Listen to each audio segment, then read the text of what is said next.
राम राम, स्वागत है आपका इंडिया न्यूज हरियाणा में। मैं हूं आपके साथ अतुल प्रताप सिंह। सियासत की सरगर्मी, चुनावी चर्चा और प्रचार प्रसार के बीच नेताओं का दूसरे दलों में जाने का दौर भी लगातार चल रहा। बेटे बिजेंद्र सिंह के बाद चौधरी वीरेंद्र सिंह एक बार फिर से कांग्रेस में शामिल हो गए, यानी वीरेंद्र सिंह की अपनी ही पार्टी में वापसी हो गई। वीरेंद्र सिंह के साथ उनकी पत्नी प्रेमलता भी बीजेपी छोड़कर कांग्रेस में शामिल हो गई। कांग्रेस में शामिल होते ही वीरेंद्र सिंह ने जहां बीजेपी पर निशाना साधा, तो वहीं कांग्रेस की जमकर प्रशंसा भी की। वीरेंद्र सिंह ने कहा कि कांग्रेस और बीजेपी की विचारधारा में बहुत अंतर है। कांग्रेस में अब व्यक्ति की आजादी है, जिसमें अपनी बात कहने और दूसरों की सुनने का अधिकार है। बीजेपी में अपनी बात कहने का हक नहीं। बीजेपी में मौलिक अधिकारों में अनेक रुकावटें हैं और यही कारण है कि मुझे यह निर्णय लेना पड़ा और कांग्रेस में वापस आना पड़ा। वहीं बीजेपी ने वीरेंद्र सिंह के कांग्रेस में शामिल होने पर कहा कि वीरेंद्र सिंह जिस दल से निकले थे वापस वहीं चले गए। सवाल इसी बात का है कि क्या लोकतंत्र बचाने के लिए वीरेंद्र की वापसी हुई है, या फिर बीजेपी में सुनवाई 10 साल तक होती रही, लेकिन अब उनको पता चला कि असल में उनकी सुनवाई नहीं हो रही, मौलिक अधिकारों का हनन हो रहा, इस वजह से उनको वापसी करनी पड़ी। हालांकि कांग्रेस के लिए अच्छी खबर यह थी कि कम से कम एक मंच पर एकजुटता दिखाई दी। वीरेंद्र सिंह की वापसी के दौर में वहां पर हुड्डा से लेकर सुरजेवाला, शैलजा, ये सभी मौजूद दिखाई दी।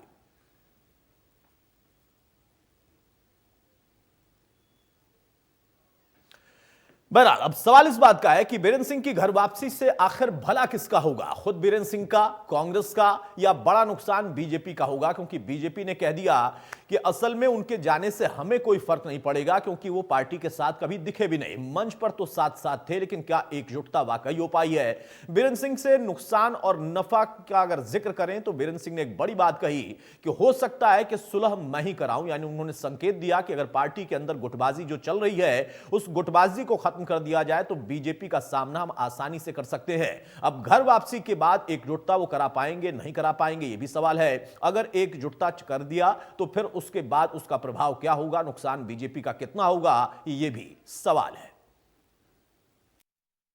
मैंने जब कांग्रेस से अलग हुआ तो मैंने सोचा था कि भारतीय जनता पार्टी की कांग्रेस की विचारधारा में कुछ फर्क हो सकता है, लेकिन कोई ज्यादा बड़ी बात नहीं।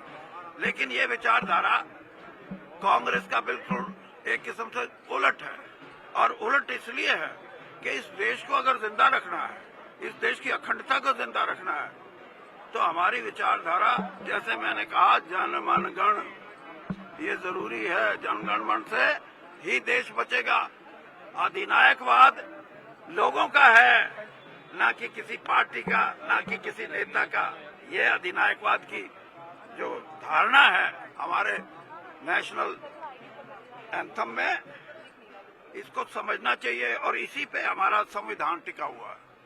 अब इसको देश की जनता जिस दिन समझी तो कहीं किसी की जरूरत ही नहीं। और हमारे यहाँ से सांसद रहे हैं लगातार भाइयों नरेंद्र मोदी जी ने कामों के अंदर कोई कसर कोर नहीं छोड़ी, और जितने काम किए हैं मैं आपको बताना चाहता हूं कि उसके बावजूद भी, जो सुभाष बराला जी बता रहे थे कि इतना सम्मान देने के बावजूद भी आज वो दूसरी तरफ ऐसी जगह जा रहे हैं जहां जिस दलदल से वो निकल करके आए थे उसी दलदल के अंदर दोबारा जा करके फिर फंस गए हैं भाई। और वो ऐसी दलदल है जिसको पूरा देश जानता है। कभी तो वो भारत जोड़ो यात्रा लेकर के निकलते हैं, और कभी भाइयों इस प्रकार का मैनिफेस्टो निकालते हैं कि हम न्याय देंगे, और कभी उस दलदल के अंदर जाकर के फंसे हैं कि होर्डिंग लगा करके बोलते हैं कि आप हमें वोट दो, हम गारंटी देते हैं। बहुत बहुत शुभकामनाएं उन्हें। 10 साल बीजेपी में रहे, बीजेपी ने पूरा मान सम्मान दिया उन्हें, वो अपने आप भी इस बात को स्वीकार करते हैं। लेकिन बीजेपी को जब थोड़ी सी कहीं भी मुश्किल आई तो कभी वो बीजेपी के साथ नजर नहीं आए हैं।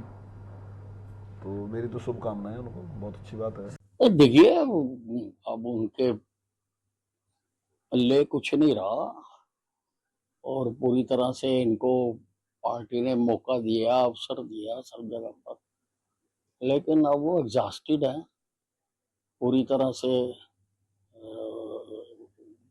फिनिश हो चुके हुए हैं। तो वो जा रहे हैं कांग्रेस में, जाएं, कोई फायदा नहीं हुआ कांग्रेस को। बहरहाल सवाल इस बात का है कि घर वापसी तो हो गई चौधरी वीरेंद्र की और उनके बेटे पहले ही कांग्रेस में जा चुके हैं, लेकिन नुकसान किसका कितना वो कर पाएंगे, क्योंकि कई बड़ी बातें उन्होंने कही हैं। खुद कांग्रेस के लिए भी कहा कि एकजुटता होनी चाहिए, हो सकता है कि मेरी वजह से ही गुटबाजी बंद हो जाए जिससे कांग्रेस का फायदा हो जाए। इसमें वो कितना सफल होंगे, खुद उनके ऊपर जो चुनौती है, जिम्मेदारी है कि वो कांग्रेस को सीट निकाल कर दें, तो उसमें वो कितना सफल होंगे। दूसरी तरफ बीजेपी ने कहा कि हमें कोई फर्क उनका पड़ता नहीं, हमने 10 साल मौका दिया, पूरा मौका देने के साथ साथ मंत्री भी बनाया, लेकिन अगर उनको लगता है कि हमारे पार्टी के अंदर उनकी आवाज सुनने वाला कोई नहीं, तो 10 साल तक आखिर वो क्यों इस पार्टी से जुड़े रहे। हमारे साथ कुछ खास मेहमानों से मैं आपको तारुफ कराता हूं, चर्चा में आगे बढ़ते हैं। प्रोफेसर विधु रावल हैं, बीजेपी के प्रवक्ता, बहुत स्वागत है प्रोफेसर विधु आपका। रविंद्र ढुल साहब कांग्रेस की तरफ से हैं, बहुत स्वागत है ढुल साहब आपका। विवेक चौधरी हैं, जेजेपी के प्रवक्ता, बहुत स्वागत है विवेक आपका। ओंकार सिंह हैं, इनेलो के प्रवक्ता, बहुत स्वागत है सिंह साहब आपका। रविंद्र ढुल साहब, शुरुआत में आपसे ही कर रहा हूं भाई, 10 साल के बाद अब चौधरी बीरेंद्र सिंह को पता चल गया है कि लोकतंत्र असल में खतरे में है, किसानों की, नौजवानों की, जनता की आवाज सुनी नहीं जा रही और कांग्रेस में भी गुटबाजी ज्यादा हो गई है, तो उसको भी दूर करना है, इसलिए उन्होंने वापसी कर ली। हालांकि जब चौधरी साहब ने किसानों के धरने के बारे में या फिर पहलवानों के धरने के बारे में भारतीय जनता पार्टी में होते हुए भी जब उन्होंने आंदोलन में भाग लेने का कार्य किया था, उस समय पे भारतीय जनता पार्टी के अंदर थे, उसके ऊपर अधिक टिप्पणी मुझे करने की आवश्यकता नहीं है। लेकिन ये कहना आपका कि भाई 10 साल के बाद उनको याद आई है, वो आपको इस बात से क्लियर हो जाएगा कि 2020 में वो किसानों का जो प्रोटेस्ट था, फॉर्मल प्रोटेस्ट, उसके अंदर भी शामिल हुए थे। उसके बाद में 2022-23 के अंदर जब पहलवानों का प्रोटेस्ट हुआ था, उसके अंदर भी शामिल हुए थे और पार्टी के अगेंस्ट उन्होंने स्टैंड लिया था। उन्होंने भी, उनके पुत्र ब्रिजेंद्र सिंह जी ने भी बड़ा क्लियर तौर पे डिफाइंड वे में भारतीय जनता पार्टी के एमपी होते हुए भी स्टैंड लिया था फार्मर प्रोटेस्ट के फेवर में और सरकार के खिलाफ। तो ये कहना तो मेरे हिसाब से ये टिप्पणी तो अनुकूल नहीं होगी कि भी उनको एकदम से याद आया, नहीं, उनको सरकार में रहते हुए, भारतीय जनता पार्टी में रहते हुए याद आया, पहली बात। दूसरी बात, उनका स्वागत करते हैं, वो अभिनंदन करते हैं, भारतीय जनता पार्टी को छोड़ करके अपने पुराने घर के अंदर आए हैं। बड़ी हैरानी होती है। मैं एक सांसद हैं सुभाष बराला, जो पहली बार विधायक बने थे, अध्यक्ष बने और अब की बार सांसद राज्यसभा के, उन्होंने एक बड़ी जबरदस्त टिप्पणी की है। उन्होंने कहा कि भाई चौधरी वीरेंद्र सिंह को पूछता कौन है, हमने उनको बड़ा बनाया। इस प्रकार की कोई टिप्पणी में पढ़ रहा था, बड़ी हैरानी होती है। उनको याद भी नहीं होगा जब वो स्कूल में पढ़ा करते, चौधरी वीरेंद्र सिंह उस समय पर सांसद बने थे, एमएलए बने थे 1977 में, कांग्रेस के प्रदेश अध्यक्ष भी रहे हैं। कांग्रेस तिवारी, जब कांग्रेस के 2 फैक्शन हुए थे, उसको भी उन्होंने संभालने का काम किया था। एक समय पे बहुत ऊंचा ओहदा उनका रहा, केंद्र में मंत्री पहले भी रहे, सांसद राज्यसभा भी रहे हैं, सांसद आपका लोकसभा भी रहे हैं, तो और 2-2, 3-3 बार मंत्री रहे हैं। उनके बारे में इस प्रकार की ओछी टिप्पणी करना ऐसे लोगों के द्वारा, जो कि मैं ये कहता हूं कि कन्वीनियंटली पॉलिटिक्स में आकर के और बन गए हैं, अच्छी बात है, मैं उनके शुभकामनाएं देता हूं, मेरे आदरणीय है। लेकिन इस प्रकार की टिप्पणी बिल्कुल पूरी तरह से प्रतिकूल हो जाती है। सिर्फ ये कहने मात्र से कि भाई आपकी पार्टी को छोड़ करके जा रहे हैं, आप उनके कद को छोटा नहीं कर सकते। ये इनकी गलतफहमी है। यदि इनको नहीं पता हो तो मैं बता देता हूं इतिहास क्या है। अब्दुल साहब, इतिहास अगर आप बताएंगे अच्छी बात है, और आपकी ये विनम्रता है कि आप देखिए किसी भी पार्टी के किसी भी नेता को आप शुभकामना भी देते हैं कि आप अपना कद पद संभालिए, लेकिन भाषा का ध्यान रखिए, ये अच्छी बात है। लेकिन एक बात मुझे समझ में नहीं आई ढुल साहब, आपने कहा कि अचानक से, जो मैंने बोला कि उनको याद आया 10 साल के बाद, तो ये अचानक से नहीं हुआ है। चलिए मान लिया आपकी बात, अगर 2020 से वो बीजेपी में रहते हुए, उनके बेटे बीजेपी में रहते हुए किसानों के आंदोलन से लेकर तमाम चीजों में, मूवमेंट में सक्रिय थे, इसका मतलब ना कि इस देश में लोकतंत्र है। आप किसी दल में अगर विचार ना मिले तो भी अपनी बात रख सकते हैं। उस पार्टी में उनके मौलिक अधिकारों का हनन नहीं हुआ, उनके मौलिक अधिकारों के तहत उनको लगा कि मुझे किसानों के आंदोलन में जाना चाहिए तो वो गए। यानी पार्टी के अंदर मौलिक अधिकारों की सुनवाई भी होती है और इस देश में लोकतंत्र भी बचा हुआ है। यह बात चौधरी बीरेंद्र सिंह भूल गए थे, आज वो कह रहे हैं कि नहीं, उस पार्टी में मेरी सुनवाई नहीं होती है, मौलिक अधिकारों का हनन हो रहा है, लोकतंत्र देश में खतरे में है। अरे भाई, लोकतंत्र था तभी वो गए, किसानों के आंदोलन में गए, पार्टी ने कुछ निकाला नहीं, उनको कुछ कहा नहीं, पार्टी में बने रहे वो। अतुल जी, मैं भी इसका उत्तर दे देता हूं। उनकी सुनवाई होती तो किसान आंदोलन का जिस प्रकार से प्रताड़ित करने का काम किया। 750 किसानों की वहां पे मृत्यु हुई है और आखिर में जो है, क्योंकि इलेक्शन सिर के ऊपर आ गया तो माफी मांग के मोदी जी साइड में हो लिए। अगर उनकी सुनी जाती तो ये किसान आंदोलन इतना लंबा नहीं चलता। एक दूसरी बात, यदि उनकी सुनी जाती तो पहलवान का जो ये अपना जो प्रोटेस्ट था जंतर मंतर पे, वो बिना किसी कंक्लूजन के उठा। भारतीय जनता पार्टी ने उनको कोई तवज्जो देने का काम नहीं किया। बावजूद उसके भारतीय जनता पार्टी ने क्रिमिनल का साथ देने का काम किया। उनकी सुनी जाती, लोकतंत्र होता तो उनकी बात को सेटिस्फाई किया जाता, उनकी बात को सुना जाता, उनकी बात पे अमल किया जाता। नहीं किया, ये सबके सामने है, मुझे कहने की जरूरत नहीं है। डुल कोई साहब, भी अमल मुझे नहीं। मुझे जहां तक समझ में आता है कि लोकतंत्र में बात रखने की आजादी होती है, सुनवाई होना ना होना वो तो अलग विषय हो गया ना। ऐसे तो फिर बहुत सारे लोग लोकतंत्र के अंदर संविधान के अधिकारों के मुताबिक ऐसी ऐसी मांग करते हैं जिस पर अगर विचार भी कर लिया जाए तो फिर देश के ही खिलाफ हो जाए, प्रदेश के ही खिलाफ हो जाए, आम जनता के खिलाफ हो जाए, क्योंकि एक खास वर्ग उससे प्रभावित होता है, एक खास वर्ग की वो सुनवाई होती है, खास वर्ग की बात होती है। सिर्फ किसान आंदोलन की बात नहीं कर रहा हूं मैं, सिर्फ किसानों का ये मुद्दा इस देश में नहीं उठता है। इस देश में बहुत सारे ऐसे मुद्दे उठते हैं जिस पर आप खुद कांग्रेस में रहते हुए कहेंगे कि नहीं, इस पर सुनवाई नहीं होनी चाहिए। लोकतंत्र में अपनी बात रखने की आजादी होती है, मानना ना मानना वो कानून के दायरे में है नहीं है, सरकारें कर सकती हैं, वो किसी भी पार्टी की सरकार हो। मुझे लगता है कि उस पर विचार तो बाद में होता है। अब आप कहें कि नहीं लोकतंत्र खतरे में है, लोकतंत्र की हत्या हो गई, मुझे तो बोलने ही नहीं दिया गया। मुझे लगता है खूब बोले, जमकर बोले, आखिरी समय तक बोले। आखिरी समय तक उन्होंने विकल्प तलाशा कि अगर बीजेपी ये स्टैंड ले लेती है तो मैं बीजेपी के साथ कंटिन्यू कर लूंगा। नहीं हो पाया तो ऐसा हुआ। बहरहाल विधुरावल ढुल साहब का कहना है भाई कि मौलिक अधिकारों का हनन था, इसलिए उनको स्वागत करना पड़ रहा है वीरेंद्र सिंह का, और कुछ अलग नहीं गए हैं, अपने घर में वापस गए, उनकी घर वापसी हुई है। अतुल जी, आपको नमस्कार और आपके माध्यम से इंडिया न्यूज देख रहे सभी दर्शकों को नमस्कार। हमारे जो साथी पैनलिस्ट हैं विभिन्न पार्टियों से, उनको भी विनम्र नमस्ते। देखिए, पहली बात तो कितना रेलेवेंट है ये कि वो कहीं चले गए हैं या ये, इस पर बहुत ज्यादा टिप्पणी तो नहीं करूंगा, क्योंकि ये बिल्कुल निश्चित तौर पर मुझे बताया गया था कि चैनल ने ये विषय रखा है और चैनल का ये विशेष अधिकार है कि वो किस पर डिबेट करें, और मैं जानबूझकर इस पर आया हूं, जानते समझते हुए आया हूं। लेकिन एक बात पर तो विचार करना पड़ेगा, जब वो भारतीय जनता पार्टी में थे तब भी इसी प्रकार से सुर्खियों में रहने के लिए अलग अलग प्रकार के बयान दिया करते थे। अब जैसे मैं अवेयर रहता हूं चीजों के बारे में बहुत ज्यादा, लेकिन मैं खुद हैरान हुआ जब कल पता चला कि कल उन्होंने इस्तीफा दिया भारतीय जनता पार्टी से। दिमाग से सबकॉन्शियसली स्किप हो गया था कि अरे वो हमारी पार्टी में है भी या नहीं है। जब उनके बेटे ब्रिजेंद्र जी ने अब से 15, 17, 20 दिन पहले इस्तीफा दिया था, सांसद ने इस्तीफा दिया था, उस समय से लगभग क्लियर था कि वो खुद ही बता रहे थे कि बीजेपी में क्या समस्याएं आई। हमें लगा कि उस समय इस्तीफा दे दिया होगा, और अगर नहीं दिया तो भूल गए हो बीच में या कोई औपचारिकता रह गई, तो कल उन्होंने पूरी कर दी। अब वो कल इस्तीफा देकर कल ही कांग्रेस में ज्वाइन कर सकते थे, जैसे उनके बेटे ने किया था।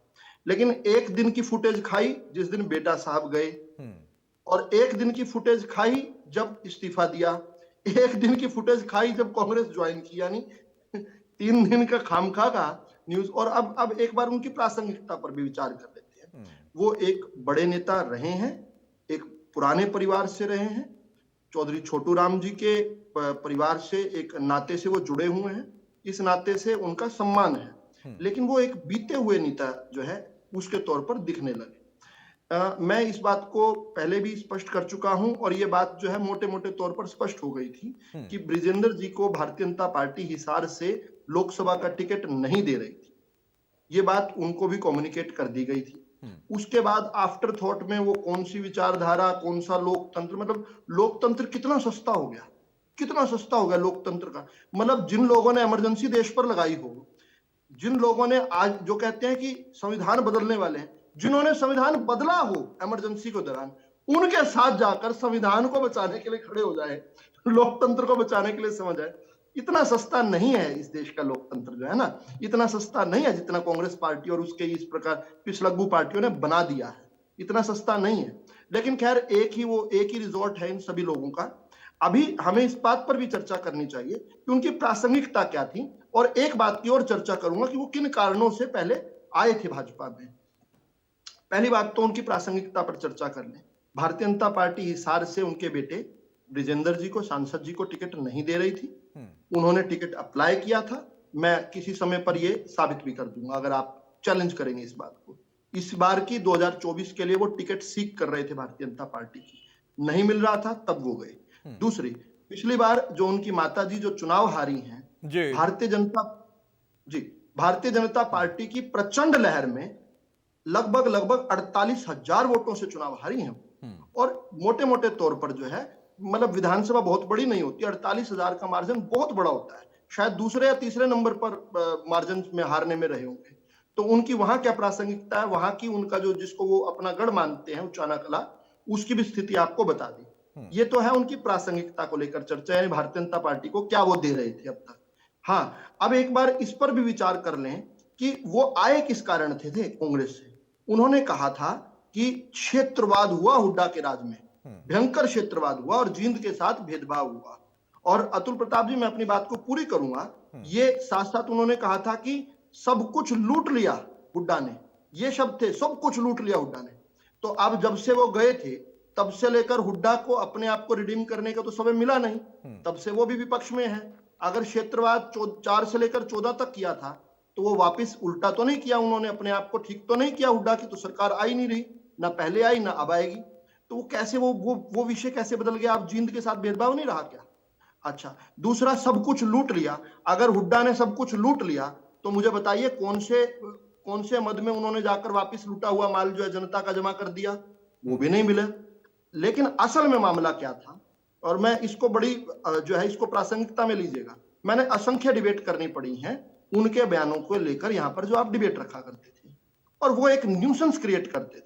भारतीय जनता पार्टी की पद्धति से वो मैच हो ही नहीं पाए। जिस प्रकार से कांग्रेस के अंदर जो एक कल्चर है ना, न्यूसेंस, बहुत सारे न्यूसेंस क्रिएट करने वाले का, तो मैं इसलिए कांग्रेस को भी और उनको दोनों को गुड लक देता हूं। बहुत सही जगह पर जहां वो रस्ते बसते थे, यानी बिन पानी के मछली वाला जो उनका हाल बीजेपी में रहा, वो ठीक है। उनको भी ऐसे न्यूसेंस वाली पार्टी ही चाहिए जहां वो रोज एक दूसरे के कांटे निकाले। हम जानते हैं भूपेंद्र हुड्डा ने रणदीप सुरजेवाला का जींद उपचुनाव में कांटा निकाल दिया था। रणदीप सुरजेवाला के अलावा कुमारी शैलजा ठीक का भी है, कांटा निकाला। लेकिन विदु भाई सतर्क रहना आप, क्योंकि उन्होंने कहा है 10-15 दिन दो मुझे, 3.5 लाख के लोगों की भीड़ वाली रैली करूंगा, तो बीजेपी के लिए चैलेंजिंग हो जाएंगे। अब आप कह रहे हैं कि बीते हुए नेता हैं, लेकिन बीते हुए नेता भी कई बार काम कर जाते हैं, क्योंकि अनुभव बहुत होता है ना उनका, और चूंकि अब उनके जाने के बाद उनकी कला भी खत्म हो जाएगी, तो चैलेंज तो आपके लिए। बहरहाल विवेक चौधरी भाई, असल में लड़ाई जो थी वो दुष्यंत चौटाला से ही थी, जेजेपी से ही थी, इस परिवार की। इसीलिए खुलकर चाहे चौधरी बीरेंद्र सिंह हो या उनके बेटे विजेंद्र सिंह हो, कुछ ना कुछ बोलते रहे। आपका गठबंधन भी तोड़वाया, खुद भी छोड़कर चले गए। अब लोकतंत्र भी बचा लेंगे, और आपको तो देखिए बहुत मुश्किल पैदा होगी। बीजेपी के लिए मुश्किल क्या होगी वो अलग विषय है, आपके लिए बड़ी चुनौती खड़ी कर देंगे वो। भाई कहीं ना कहीं आज जो पिछले 1 साल से चिल्ला रहे थे गठबंधन तोड़ोगे,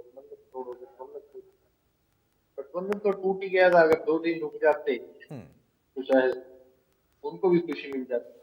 आज एक फ्रस्ट्रेशन अगर मैं कहूँ कि वो थी, और आज बारी बारी विभिन्न चैनलों पे बैठने का मौका मिला, और सभी पे तकरीबन एक ही मुद्दा था कि क्या कांग्रेस मजबूत हो।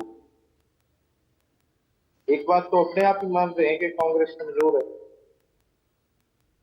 ये बात तो अपने आप ही मान रहे हैं आज के दिन कि कांग्रेस कमजोर है। और कांग्रेस अगर आप कहते हैं मजबूत होगी, जिस नेता के आने से पहले उसकी ऑडियो आ जाए कि फलां फलां वहां काम बिगाड़ देगा और वहां 5 एमएलए उसके हैं, ऐसे हो जाएगा वैसे हो जाएगा, तो आप समझ सकते हैं कितनी मजबूत कांग्रेस होगी। मैं तो ये देखना चाह रहा हूं। अभी मैं सुन रहा था बीजेपी के प्रवक्ता को भी, बीजेपी के प्रवक्ता भी बारी बारी कहते हैं कि हाँ मजबूत है, मजबूत है। सोचने की बात है इन्हीं के मंत्री कंवरपाल जी, तो हम सुन रहे थे अभी, वो कह रहे थे कि मुसीबत के टाइम पे वीरेंद्र सिंह ने कभी साथ दिया। मतलब आज मुसीबत का टाइम समझ लिया बीजेपी अपने। आज के दिन क्या हालात हैं क्या नहीं है वो सबके साथ।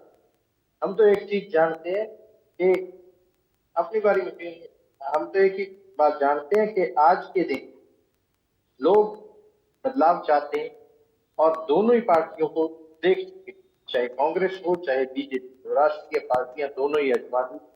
अब लोगों का रुझान है क्षेत्र की तरफ। जननायक जनता पार्टी को लोग देख भी चुके हैं और देखना भी चाहते हैं। आने वाले समय में आप देखिएगा, जल्द के बाद अभी तो लोगों को हंसी आ रही है, और ये हंसी कब आंसुओं में बदलेगी वो जल्द के बाद पता लगेगा। हमें तो एक चीज पता है, मजबूती से लड़े हैं, आगे भी मजबूती से लड़े। आज के दिन संगठन हमारा मजबूत है, संगठन के बदौलत ही हम पहले लड़े थे और संगठन की बदौलत में आगे लड़े। आज कांग्रेस की अगर बात करो तो कहते थे हमें बैसाखियों की जरूरत नहीं, हमें किसी गठबंधन की जरूरत नहीं, आज उन्हें भी गठबंधन करना पड़ गया। आज पंजाब में क्या हो रहा है, आम आदमी पार्टी और कांग्रेस के क्या हालात है वो सबके सामने। आज हरियाणा में ये जब्तियां डाल रहे हैं, वो दिख रहा है लोगों को कि हो क्या रहा है।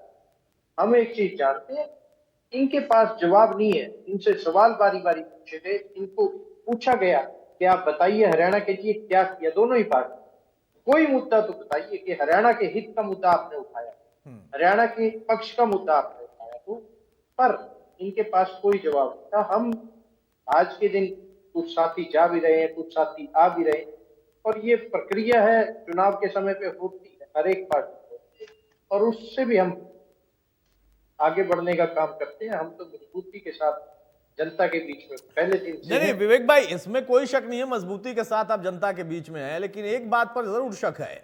जब आप कंवरपाल जी का जिक्र करते हैं और कहते हैं कि उन्होंने कहा मुसीबत के वक्त कभी वो पार्टी के साथ नहीं थे, तो मुझे याद आता है कि जब निशान सिंह के बारे में अजय चौटाला से सवाल पूछा जाता है तो वो भी कहते हैं पार्टी को मझधार में छोड़कर न जाएं, मना लेंगे। नहीं, उन्होंने दूसरा विवेक भाई, दूसरा बीजेपी को देख लिया, कांग्रेस को देख लिया, तो जेजेपी को भी लोगों ने देख लिया है, और ये भी सुन लिया कि अगर बड़े चौटाला साहब कहें तो हम वापसी के लिए तैयार हैं, और छोटे भाई कह रहे हैं नहीं ये गद्दार है। आपको करेक्ट करना चाहूंगा, बिल्कुल वापसी की बात नहीं हुई, परिवार एक होने की बात हुई है।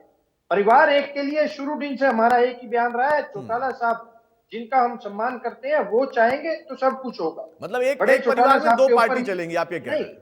हम परिवार की बात है, क्यों पार्टियां चलती नहीं क्या? नहीं, एक परिवार में दो पार्टी कैसे चलेगी? नहीं, आज तक पहली पार्टी है क्या? एक परिवार में दो पार्टी कैसे चलेगी? ताजा, बहुत पीछे मत जाइए, ताजा उदाहरण देता हूं। अखिलेश यादव ने भरे मंच में चाचा के साथ जो कुछ किया सबने देखा, आपने भी देखा होगा। पार्टी अलग हुई, चाचा अलग हुए, चाचा ने अलग पार्टी बनाई, फिर वापस आए तो अपनी पार्टी का विलय कर दिया। तो परिवार एक जब होगा तो पार्टी भी एक होगी, या तो जेजेपी होगी या इनेलो होगी। लेकिन जो छोटे चाचा हैं वो ये कह रहे हैं, चाचा ये कह रहे हैं कि भाई हमने कहा था ना कि इनेलो के गद्दार हैं, हम तो ना परिवार एक कर रहे ना ही पार्टी एक कर रहे। अब सवाल इस बात का है ना कि कम से कम वो तो अपने घर वापस चले गए, चौधरी वीरेंद्र सिंह, आप तो वो भी नहीं कर पा रहे। नहीं, अगर पत्रकारों ने सवाल पूछा तभी हमने जवाब दिया कि चौटाला साहब के ऊपर डिपेंड करता है। चौटाला साहब हम पहले दिन से एक ही बात कर रहे हैं कि चौटाला साहब हमारे आदरणीय, और वो जो करेंगे वो सबको मंजूर है। आज कौन गद्दार है, कौन क्या है, कौन कहता है छोड़ के गया, किसने पार्टी से किसको निकाला, वो सारी जनता जानती है। उसके ऊपर बारी बारी डिबेट हो चुकी है। किसने बिना साइन वाले लेटर के साथ निकालने का काम किया वो सब कुछ जानते हैं। उस बात को अगर छोड़ दिया जाए, हम तो एक चीज कह रहे हैं, मैंने कहां पकड़ के रखा है, मैंने तो छोड़ दिया था। आज चाचा ने गद्दार बता दिया ना, आपने तो सम्मान रखा, आपने कहा बड़े चौटाला साहब अगर कहेंगे हम कल के कल चले जाएंगे, लेकिन उन्होंने कहा कि कौन से वापसी, गद्दारों की वापसी। ओंकार सिंह साहब एक तरफ है चौधरी बीरेंद्र सिंह जिनकी घर वापसी हो गई, कम से कम कांग्रेस ने इतना बड़ा दिल दिखाया कि उनको वापस ले आए, लेकिन आप तो बड़े भाई को वापस लाने को तैयार नहीं हो। उल्टा वो कह रहे हैं कि बड़े चौटाला साहब अगर मुझे कह देंगे तो मैं कल के कल वहां पहुंच जाऊंगा। विवेक भाई कह रहे हैं परिवार एक हो जाए हम चाहते हैं, और आप उनको गद्दार बता रहे हैं। कम से कम वीरेंद्र सिंह की वापसी पर आप लोगों को भी सोचना चाहिए कि घर वापसी की तो नौबत होनी चाहिए ना, इतना तो बड़ा दिल हो, दरवाजा खुला हो। अतुल जी, ये जो आपने प्रश्न किया ये मेरे अधिकार क्षेत्र से बाहर का है, लेकिन फिर भी मैं जवाब तो जरूर दूंगा। देखो 2019 में क्या परिस्थितियां थी, सब जग जाहिर है। जब हूटिंग हुई, आया सीएम, 7 अक्टूबर 2018 की बात है। उसमें चौधरी ओम प्रकाश चौटाला जी स्टेज पर थे। उन्होंने, क्योंकि हमारी पार्टी में एक बहुत बड़ी बात है, अनुशासन सबसे बड़ा माना गया। उसमें उन्होंने अनुशासन के हनन के लिए नोटिस दिया था। अगर उन नोटिस का जवाब आ जाता तो चौटाला साहब उनको बाहर ना निकालते। वो जो बाहर निकाला गया वो इसी वजह से निकाला गया, वो अनुशासनात्मक कार्रवाई की। वो कार्यकर्ताओं को ये दिखाया गया था कि चौटाला साहब के लिए परिवार के सदस्य अगर अनुशासनहीनता करेंगे तो उनको भी वही सजा मिलेगी। चलिए, आज हम इस मुद्दे पे नहीं बैठे हैं। आज विवेक भाई का हम स्वागत करते हैं। अबे चौटाला जी ने जो कहा वो उन्होंने विशेष व्यक्तियों के लिए कहा। देखिए, 2018 से पहले जेजेपी नहीं थी। जो जेजेपी बनी वो इनेलो के कार्यकर्ताओं से ही बनी। और मैं तो आज भी कार्यकर्ताओं से अपील करूंगा, भाई अगर आप कहीं घुटन महसूस करते हो, कहीं कमी महसूस करते हो, तो इनेलो में आपका स्वागत करते हैं। अबे चौटाला जी भी स्वागत करते हैं, हम भी स्वागत करते हैं। लेकिन जिन व्यक्तियों को चौधरी ओम प्रकाश चौटाला जी ने गद्दार बोला, उनके बारे में हमारा कोई अधिकार क्षेत्र नहीं है। उनके बारे में निर्णय तो चौधरी ओम प्रकाश चौटाला जी ही ले सकते हैं। लेकिन बाकी सभी कार्यकर्ताओं को हम स्वागत करते हैं। आपने कहा बड़ा दिल दिखाओ, मैं तो इतना कह रहा हूं कि पूरी की पूरी पार्टी में जितने भी कार्यकर्ता हैं हम सबका स्वागत करते हैं, क्योंकि वो इनेलो के ही कार्यकर्ता हैं। उनकी विचारधारा इनेलो की है। भले ही वो जेजेपी में चले गए, एक अलग पार्टी बन गई, लेकिन वो भी मतलब आप ये कह रहे हैं कि ओंकार सिंह और विवेक चौधरी दोनों लोग इनेलो की तरफ से प्रवक्ता बने। विवेक भाई, आपको नहीं मैं कुछ कह रहा, मैं आपको छोटा भाई मानता हूं। मैं तो ये कह रहा हूं कि अगर वो कोई कार्यकर्ता, कोई नेता हमारी पार्टी में आना चाहता है तो कांग्रेस तो स्वागत बाद में करेगी। कांग्रेस ने तो उस तरीके से स्वागत भी नहीं किया होगा चौधरी वीरेंद्र सिंह जी का। हम बहुत अच्छी तरह से अपने कार्यकर्ताओं को अपने कैसे करेंगे? देखिए, बढ़िया बुके उके दे के बिल्कुल उनका अभिनंदन किया गया है। हुड्डा साहब ने कहा स्वागत है आपका, इससे ज्यादा क्या करें? मैं अपनी बात पूरी कर लूं अतुल जी, बोलिए अपनी बात। बीजेपी के बारे में एक बात जरूर करना चाहूंगा। बीजेपी जब कोई नेता इनके पास आता है, चाहे वो करप्शन का हो, चाहे वो बलात्कारी हो, चाहे कोई अपराधी हो, निर्मला सीतारमण जी के भी मैं बयान देख रहा हूँ, करे कोई भी आए हमारे दरवाजे सबके लिए खुले हैं। तब तो इनको लोकतंत्र की याद नहीं आती। हाँ, आज अगर कोई छोड़ के चला गया तो देखिए, वीरेंद्र सिंह जी के बारे में सब जानते हैं, वो एक बड़े नेता हैं, बहुत बड़ा कद है उनका। वो कांग्रेस में गए, उनका कांग्रेस स्वागत कर रही है। वो जहां जाएंगे वहां स्वागत होगा। एक अच्छा कद है उनका, अच्छी इनकी फॉलोअर्स हैं। अगर आज उनके जाने पे उनकी कमियां निकाली जाती हैं तो बीजेपी को मैं बताना चाहता हूँ ज्यादा दिन की बात नहीं है। ये समय समय की बात होती है, कभी का दिन बड़ा, कभी की रात बड़ी। ये समय आपके ऊपर भी आने वाला है। आपकी पार्टी में भगदड़ ऐसी मचेगी बीजेपी में, आप याद करोगे। ये तो समय है। आज आप अगर खुश हो रहे हो, आपकी पार्टी तानाशाही प्रवृत्ति यूज कर रही है। आज प्रत्येक व्यक्ति परेशान है, किसान हो, गरीब हो, युवा हो, महिला हो। ये चार वर्ग ही तो इन्होंने अपने उसमें बजट में बताए थे। किसानों की बात करें तो आज भी बॉर्डर पर बैठे हैं। क्यों बैठे हैं किसानों बॉर्डर पर? दिल्ली जाना चाहते हैं। अरे भाई, हिंदुस्तान के हैं, पंजाब के हैं, हरियाणा के हैं, दिल्ली हमारी राजधानी है, कोई पाकिस्तान के तो है नहीं। क्यों बैठे हैं बॉर्डर पर? महिला की बात करें, महिला शासन के अंदर कैसे महिला पहलवानों ने कोई नहीं बैठना बॉर्डर पर प्रदर्शन दिए। और संदीप सिंह के ऊपर एक महिला ने जैसे आरोप लगाए और खट्टर साहब ने बोला मैं इस्तीफा नहीं लूंगा। युवा की बात करें, युवा बेरोजगार है, नौकरी नहीं है उसके पास। और गरीब की बात करें तो मोदी जी कहते हैं, अतुल जी आज का डिबेट का विषय शायद भूल गए।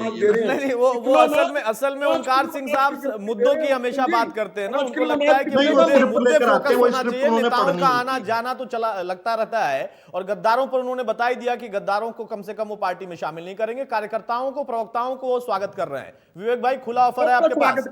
विवेक भाई, खुला ऑफर है आपके पास। ओंकार सिंह ने खुला ऑफर दिया है कार्यकर्ताओं के साथ। जेजेपी के प्रवक्ता वो आना चाहें तो आ सकते हैं। उन्होंने कैटेगरी बांट दी। ऐसे निमंत्रण की हमें आवश्यकता नहीं है। पर मेरे ख्याल से आज की डिबेट इस मुद्दे के ऊपर थी। और मेरे साथी अभी बीच में बोल रहे थे कहाँ बैठे हैं किसान, कहाँ बैठे हैं किसान। तो आज आप आओ, आपको सबको बॉर्डर पे दिखाने का काम करते हैं। हाँ, तभी दुष्यंत चौटाला का भी विरोध कई जगहों पर हो रहा है। किसानों को लेकर माता जी को कहना पड़ा कि अगर कहीं तकलीफ है तो किसानों की बात के लिए मैं उनसे माफी मांगती हूँ। बहरहाल, प्रोफेसर विदु रावल एक छोटा सा काउंटर करिए, उसके बाद मैं ढुल साहब के पास जाऊंगा। मैं मुद्दे पर वापस आता हूँ। मैं चौधरी वीरेंद्र सिंह पर और उनके जाने से बीजेपी को कितना डेंट होगा, मैं इस पर आना चाहता हूं। विदु रावल, छोटा सा काउंटर, एक छोटा काउंटर। ये आप विवेक जी रुक जाइए। देखिए, ये जो मुसीबत का समय और किसी का दिन बड़ा, किसी की रातें बड़ी, ये भाषा सोचिए किसकी है, ये टोन किसकी है। ये हार को बीच में नहीं, देखिए अच्छी बात, हार को मान चुके लोगों,